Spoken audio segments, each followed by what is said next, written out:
გამარჯობა, ვუტ საქართველოს ნიუსის გუნდი და მე სოფიო ნაცვლიშვილი ვარშავის სტუდიიდან ახალ ამბებს გაგაცნობთ. რუსული დრონი რუმინეთში საცხოვრებელი სახლის თავზე ჩამოვარდა. საერთაშორისო საზოგადოება ბუქარესტს მხარდაჭერას უცხადებს. 4 წელი მარიუპოლის დაცემიდან. ამ და სხვა თემებზე ვცლად დღევანდელ გამოშვებაში. რუსული დრონი რუმინეთში საცხოვრებელი სახლის თავზე ჩამოვარდა ქალაქ გალატში. რუსულმა უპილოტო საფრენმა აპარატმა, რომელიც ასაფეთქებელი ნივთიერებით იყო დატვირთული, სახურავზე ხანძარი გამოიწვია. დაშავებულია 2 ადამიანი. შენობიდან მოსახლეობის ევაკუაცია განხორციელდა. შემთხვევის ადგილზე საგამოძიებო მოქმედებები ამ დრომდე გრძელდება. ტერიტორია უსაფრთხოების მიზნით გადაკეტილია. მოსახლეობას კი საცხოვრებელ ბინებში დაბრუნების უფლებას ჯერ კიდევ არ აძლევენ. ინციდენტი რუსეთის მიერ უკრაინაზე განხორციელებული მასშტაბური შეტევის დროს მოხდა. იმ ღამით უკრაინის მიმართულებით 222 დრონი და 1 ბალისტიკური რაკეტა გაუშვეს. დრონების ნაწილი რუმინეთის საჰაერო სივრცეშიც მოხვდა.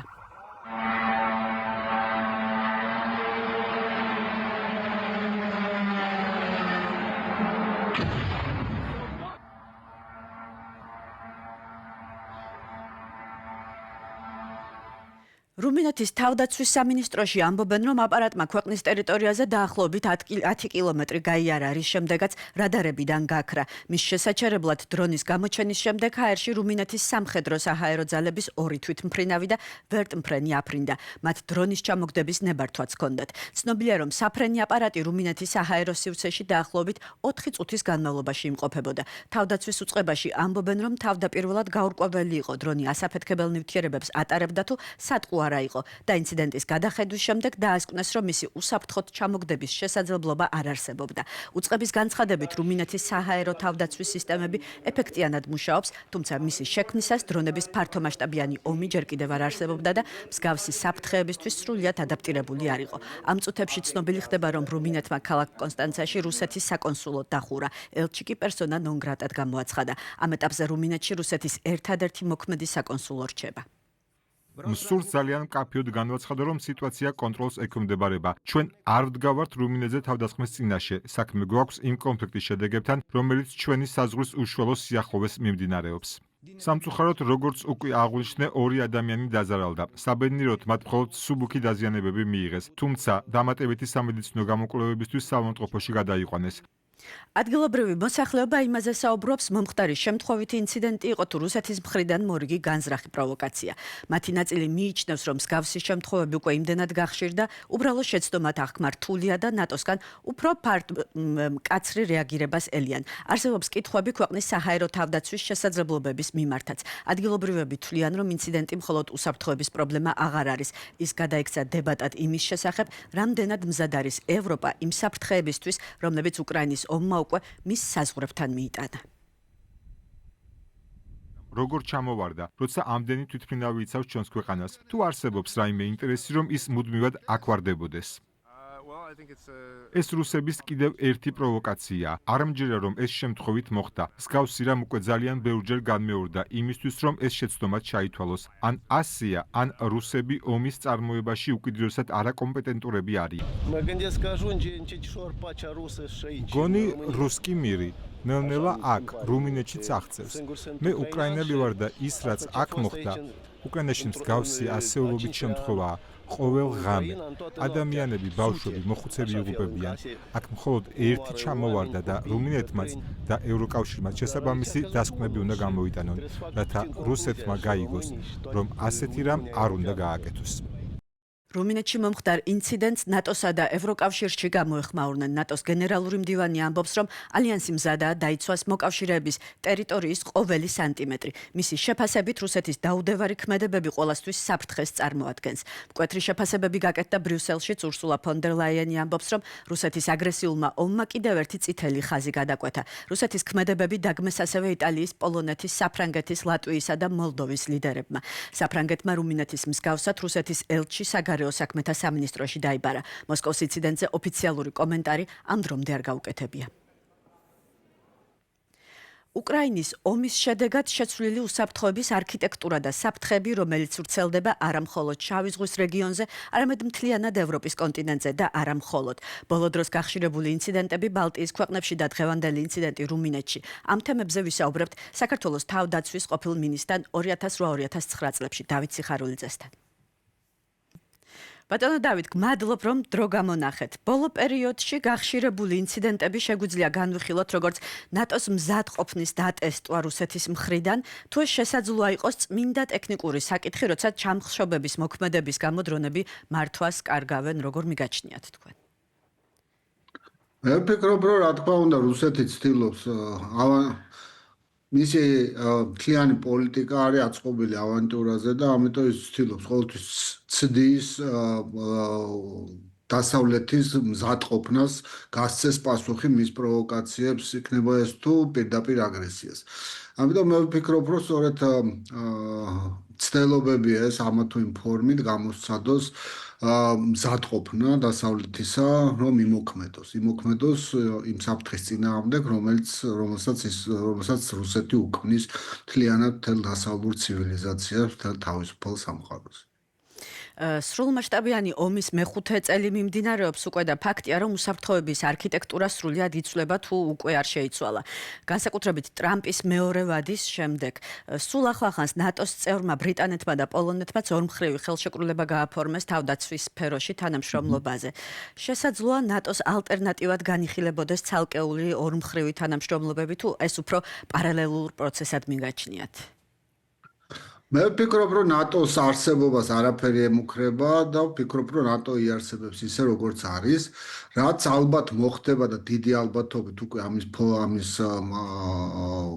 ნიშნებს ვხედავთ, ეს გახლავთ ის, რომ ევროპელი მოკავშირეები დაიწყებენ მეტი თანხის დახარჯვას, იმ მინიმუმის მაინც დახარჯვას თავდაცვისთვის, რაც არის გათვალისწინებული ნატოს შეთანხმებით, ხო? ეს არის საუბარია უკვე 5%-ზე, 2-ზე აღარ არის საუბარი, იმიტომ რომ საფრთხეები არის ძალიან რეალური და თავდაცვითი პოტენციალი არ შეესაბამება იმ შესაძლებლობებს, ეკონომიკურ შესაძლებლობებს, რომელიც ამ ქვეყნებს გააჩნიათ.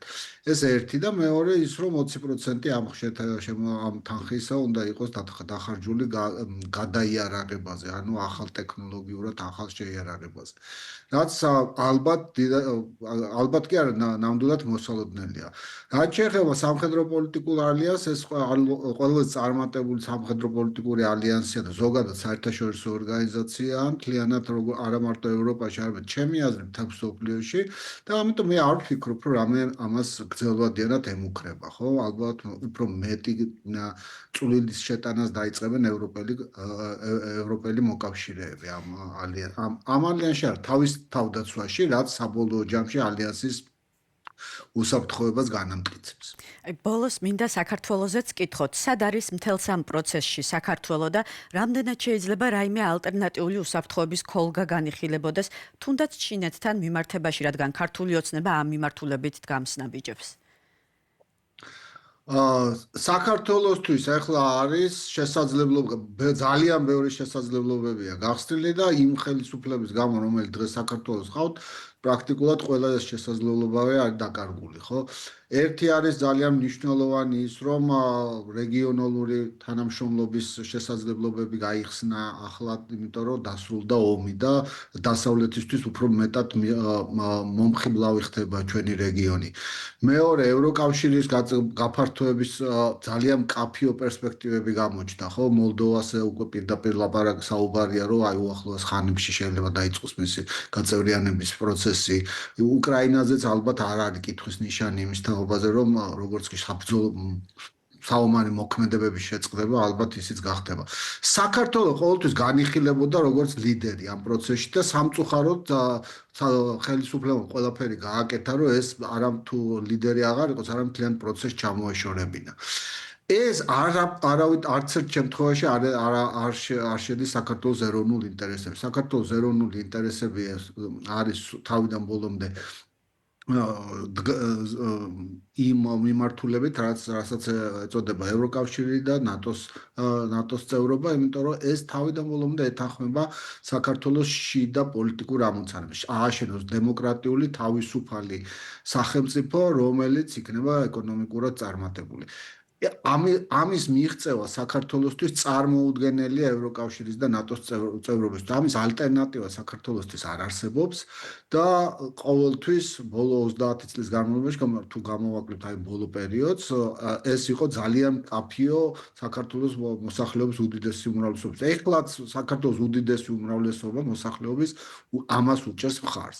სამწუხაროდ ის ნაბიჯები, რომელსაც ხელისუფლება დგამს, აშორებს საქართველოს ამ მიზანს, არათუ ახლობს, არამედ აშორებს და მთლიანად ეწინააღმდეგება მის ეროვნულ ინტერესებს. ძალიან დიდი მადლობა სტუმრობისთვის. ვუტ საქართველოს ნიუსის კითხვებს პასუხობდა საქართველოს თავდაცვის მინისტრი 2008-2009 წლებში დავით სიხარულიძე. მადლობა. 4 წელი გავიდა მას შემდეგ, რაც მარიუპოლის თავდაცვის ერთ-ერთი ყველაზე დრამატული ეპიზოდი დასრულდა. 2022 წლის 20 მაისს დაეცა აზოვსტალის ბოლო თავდაცვითი ხაზი ადგილი, რომელიც უკრაინული წინააღმდეგობის სიმბოლოდ იქცა. მსოფლიოს ყურადღება თვეების განმავლობაში სწორედ ამ მეტალურგიული გიგანტისკენ იყო მიპყრობილი. რუსეთის არტილერია, ავიაცია და ტანკები განუწყვეტლივ ბომბავდნენ ქარხანას, რომლის მიწისქვეშა თავშესაფრებში სამხედროებთან ერთად ასობით მშვიდობიანი მოქალაქე აფარებდა თავს. 4 წლის შემდეგ კი აზოვსტალის ისტორია კვლავ გრძელდება. შემოგთავაზებთ კიევიდან ვოტეს ცენტრალური რედაქციისთვის მომზადებულ სიუჟეტს. ბრძოლები ბნელნანგრევებში, ალყაში მოქცეული მარიუპოლისა და აზოვსტალის დასაცავად, სადაც ბუნკერში 2022 წლის გაზაფხულზე ასობით ადგილობრივი მშვიდობიანი მოქალაქე რუსული დაბომბვისგან თავს აფარებდა. აზოვსტალის თავშესაფარში სხვადასხვა მონაცემებით 500-დან 1000-მდე მშვიდობიანი მოქალაქე იმალებოდა. მათ შორის ბევრი ბავშვი იყო. მიწისქვეშა ბლოკადის პირობებში უკრაინელი სამხედროები მათ საკუთარ მარაგებს უნაწილებდნენ. ასასულ ტელეფონში ვითამაშებდით, მაგრამ სახლში გვინდა, მზის დანახვა გვინდა. უი, რა კარგი კატა გყავს. თქვენ აქ უკვე რამდენი დღეა ხართ? 50-ზე მეტი, 25 თებერვლიდან. დაბლოკეთ ეს სამრეწველო ზონა ისე, რომ ბუზიც ვერ შეფრინდეს. მარიუპოლის მერიის მონაცემებით თავდაცვის მხოლოდ ბოლო თვის განმავლობაში რუსულმა ავიაციამ ქალაქში 700 ტონაზე მეტი ბომბი ჩამოაგდო. გიგანტურ მეტალურგიურ ქარხანას უკრაინის შეიარაღებული ძალების, საზღვაო ქვეითთა მესაზღვრეების, ტერიტორიული თავდაცვის, პოლიციისა და ეროვნული გვარდიის მე-12 ბრიგადა, აზოვის გაერთიანებული გარნიზონი იცავდა. მათ შორის ალა შეყვარებული ოლექსეიც მსახურობდა. რამდენიმე თვიანი ალყის შემდეგ ქვეყნის ხელმძღვანელობამ დამცველებს ბრძანება მისცა. შეეწყვიტათ თავდაცვა, რათა შეენარჩუნებინათ პირადი შემადგენლობის სიცოცხლე. ეს ერთადერთხელ მოხდა მთელი იმ დროის, იმ 86 დღის განმავლობაში, როცა ვიგრძენი, რომ მას ნამდვილად უჭირდა. მომწერად ყვედარ ჩავბარდებიო, მირჩევნია თავში ტყვია დავიხალო. რუსული ავიაცია აზოვსტალს დღეში 100-ზე მეტჯერ ბომბავდა. ფლოტი კი ზღვიდან რაკეტებით უტევდა. იქ სადაც მეძინა, მუდმივად მედო აირწნაღი, პისტოლეტი და ყუმბარა. პისტოლეტი და ყუმბარა იმ შემთხვევისთვის, თუ ნანგრევებში მოვყვებოდი, რომ უბრალოდ არ მეწვალა. მთელი მსოფლიო მოიარა ბომბისგან დაანგრეული ბუნკერის კადრებმა, სადაც ჰოსპიტალი იყო განთავსებული. აზოვსტალის თითქმის 2500-მა დამცველმა ქარხნის ტერიტორია იმისთვის დატოვა, რომ მძიმედ დაჭრილები გადაერჩინათ. ყველას სხვადასხვა ხარისხის ჭრილობა ჰქონდა, მაგრამ ისინი იქ ნელ-ნელა კვდებოდნენ, რადგან არ იყო საკვები, არ იყო წყალი, არ იყო ანტიბიოტიკები. კიევსა და მოსკოვს შორის არსებული შეთანხმების თანახმად აზოვსტალის დამცველები რამდენიმე თვეში რუს ტყვეებში უნდა გადაეცვალათ. რასტის სახლში მხოლოდ 2 წელიწად ნახევრის შემდეგ დაბრუნდა. აი, ალა კი დღემდე ელოდება თავის ალექსეის. ჭრილობების მიუხედავად, მან 3 სასამართლო პროცესი გაიარა და 28 წლით თავისუფლების აღკვეთა მიესაჯა. ჩემს ლიოშას ჭრილობა 2022 წლიდან აქვს. ნერვები აქვს გადაჭრილი, ძვლები არ შეხორცებულა, ხელი არ უმუშავებს. არის მომენტები, როცა მთელს მსოფლიოზე ბრაზდები, იმის გამო, რომ შენი ახლობელი ადამიანი უკვე 4 წელია ტყვეობაშია და შენ დღეს ვერ ხვდები კიდევ რამდენ ხანს გაგრძელდება ეს ყველაფერი. რუსეთში ქვედანაყოფი აზოვი 2022 წლის აგვისტოდან ტერორისტულ ორგანიზაციად არის გამოცხადებული. ბრიგადაში ამბობენ, რომ ტყვეობაში ჩავარდნილ მათ 200-ზე მეტ მებრძოლს უკვე გამოუტანეს განაჩენი ტერორიზმის ბრალდებით. დიდი და სერიოზული გაცვლები, როდესაც აზოვის სამხედრო ტყვეებს აბრუნებდნენ, მაშინ ხდებოდა როცა რუსეთს მედვეჩუკი გადავეცით, ან კურსკის ოპერაციის შემდეგ, როდესაც უკრაინის თავდაცვის ძალებმა შეძლეს რუსეთის სპეცსამსახურების და შეიარაღებული ძალების წარმომადგენლების მნიშვნელოვანი რაოდენობის ტყვე დაყვანა. სამხედრო ტყვეების ბოლო გაცვლის დროს სახლში 200 აზოველი დაბრუნდა. სამხედრო მოსამსახურეს საძახისის დრასტი გათავისუფლების შემდეგ კვლავ მწყობრში ჩადგა. მათ ჩემი ფსიქოლოგიურად და ფიზიკურად განადგურება სურდათ, მაგრამ მხოლოდ ფიზიკურად დაზიანება გამოუვიდათ. 55 კილოგრამს ვიწონდი რუსეთის ტყვეობაში, როცა 23-24 წლის ვიყავი და ბავშვივით გამოვიყურებოდი, მაგრამ მათ ვერ შეძლეს გაინადგურებინათ ის, რაც პირველ რიგში უნდოდათ, ჩემი სურვილი დაუბრუნებოდი ჯარს. აზოვსტალის 2500 დამცველიდან აზოვის მებრძოლი დაახლოებით 1400 იყო. მათგან 600-ზე ნაკლები დააბრუნეს. რუსეთში, რომელმაც სრულმასშტაბიანი ომი დაიწყო, მათ ტერორისტებად ასამართლებენ. გოგოებსა და ბიჭებს, რომლებიც საკუთარი ქვეყნის დასაცავად დადგნენ. ისინი იცავდნენ მშვიდობიან მცხოვრებლებს, რომლებიც ბომბებისგან თავს ქარხნის სარდაფებში აფარებდნენ.